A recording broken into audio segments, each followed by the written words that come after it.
నమస్తే, welcome to Zee TV news. TDP హయాంలోని నిరుద్యోగులకు న్యాయం జరుగుతుందని ఎమ్మెల్సీ డాక్టర్ వేపాడ చిరంజీవిరావు స్పష్టం చేశారు.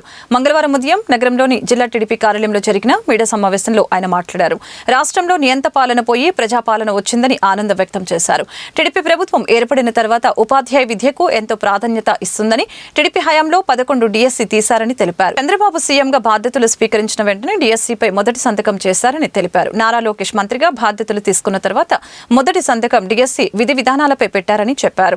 రాష్ట్రంలో నిరుద్యోగులకు మంచి రోజులు వచ్చాయని, జగన్మోహన్ రెడ్డి నిరుద్యోగులను అన్ని విధాలుగా మోసం చేశారని గుర్తు చేశారు. అందరికీ నమస్కారం.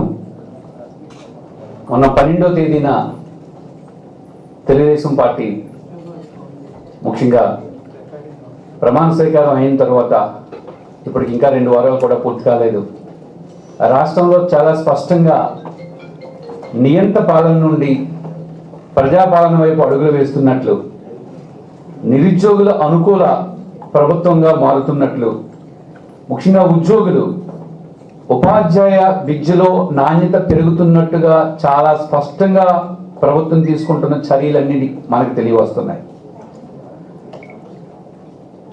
ఆంధ్రప్రదేశ్ రాష్ట్ర చరిత్రలో తెలుగుదేశం పార్టీ 1983లో ఏర్పడిన తర్వాత, 83లో అధికారంలోకి వచ్చిన తర్వాత ఇప్పటి వరకు ఉపాధ్యాయ విద్యకి తెలుగుదేశం పార్టీ ఎంత ప్రాధాన్యత ఇచ్చిందో ఒక్కసారి చూద్దాం. 1983 ఎన్టీ రామారావు గారు ముఖ్యమంత్రి అయినప్పటి నుంచి ఈరోజు 2024 నారా చంద్రబాబు నాయుడు గారు మరలా 4వ సారి 4-0 ముఖ్యమంత్రి అయ్యే వరకు ఒకసారి పాఠశాల విద్యని, ఉపాధ్యాయ ఉద్యోగాలని పరిశీలిస్తే 1983 నుంచి 2024 వరకు మొత్తం 14 డిఎస్సీలు తీశారు, జనరల్ రిక్రూట్మెంట్. ఈ 14 డిఎస్సీల్లో 4 డిఎస్సీలు కాంగ్రెస్ ప్రభుత్వ కాలంలో తీయబడ్డాయి. 11 డిఎస్సీలు తెలుగుదేశం పార్టీ కాలంలో తీయబడ్డాయి. ఈ 11 డిఎస్సీలో అంటే డిస్ట్రిక్ట్ సెలక్షన్ కమిటీలో భాగంగా టీచర్ పోస్టుల భర్తీకి సంబంధించి ఈ 11లో 3 ఎన్టీ రామారావు గారి కాలంలో తీస్తే 8 చంద్రబాబు నాయుడు గారి కాలంలో తీయడం జరిగింది.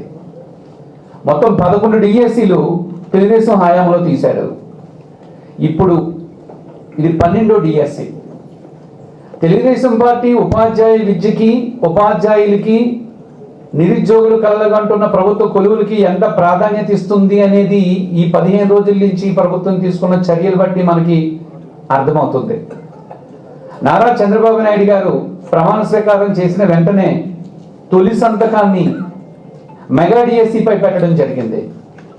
లక్షలాది మంది విద్యార్థులు ఎదురు చూస్తున్న డిఎస్సీపై తొలి సంతకం పెడితే నిన్న మన విద్యాశాఖ మంత్రి నారా లోకేష్ బాబు గారు కూడా ఆ డిఎస్సీ విధి విధానాలన్నింటినీ రూపొందిస్తూ తొలి సంతకాన్ని నారా లోకేష్ బాబు గారు కూడా డిఎస్సీ పైన పెట్టడం జరిగింది.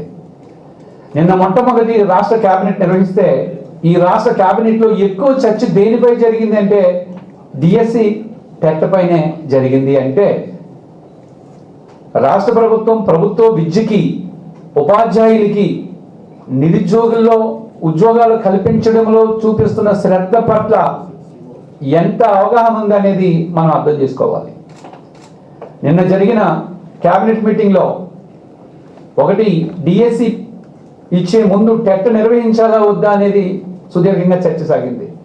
అధికారులతో చర్చించిన తర్వాత టెట్ మరొకసారి నిర్వహిస్తే గతంలో టెట్లో ఎవరైతే ఎక్కువ మార్కులు పొందలేదో వారు ఇప్పుడు ఎక్కువ మార్కులు పొందడానికి అవకాశం ఉంటుందని, అలాగే కొత్తగా మొన్న బిఎడ్ కానీ డిఎడ్ కానీ పూర్తి చేసుకుని వచ్చిన వాళ్ళకి కూడా కొత్తగా అర్హత కల్పించినట్లు ఉంటుందని భావించి నారా లోకేష్ గారు ప్రత్యేకంగా శ్రద్ధ తీసుకోవడంతో మరలా రేపు జూలై 1st వీక్లో టెట్ నిర్వహించడానికి, డిఎస్సి నిర్వహించడానికి కేబినెట్ నిర్ధారించడం నిజంగా నిరుద్యోగులకి, ఉపాధ్యాయులకి మంచి శుభవార్త అని చెప్పాలి. నేనైతే నిరుద్యోగులకి మంచి రోజులు వచ్చాయి అంటున్నాను. నేనైతే ప్రభుత్వ పాఠశాలలో చదివించుకునే తల్లిదండ్రులందరికీ కూడా మంచి రోజులు వచ్చాయి అని అంటున్నాను.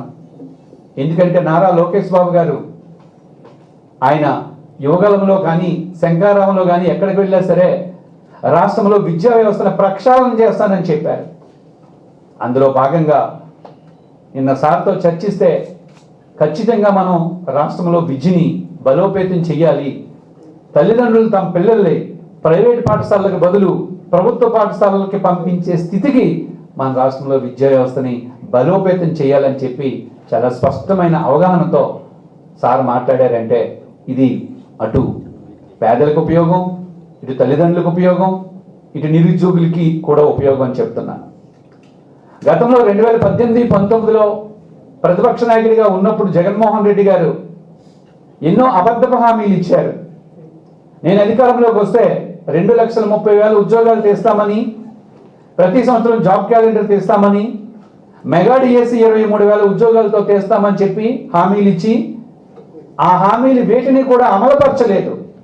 మళ్ళా మన 2024 ఎన్నికలకు వెళ్లే ముందు జస్ట్ 3 నెలలు ఎన్నికలు ఉన్నాయనగా ఫిబ్రవరి నెలలో డిఎస్సి నోటిఫికేషన్ ఇచ్చారు. అంటే నిరుద్యోగుల్ని మోసం చేయడానికే అట్లా నోటిఫికేషన్ ఇవ్వడం జరిగింది. విషయం మనందరికీ తెలుసు. టెట్కి డిఎస్సికి సమయం కూడా ఇవ్వకుండా నెల రోజుల్లో 2 నిర్వహించడానికి ప్రయత్నిస్తే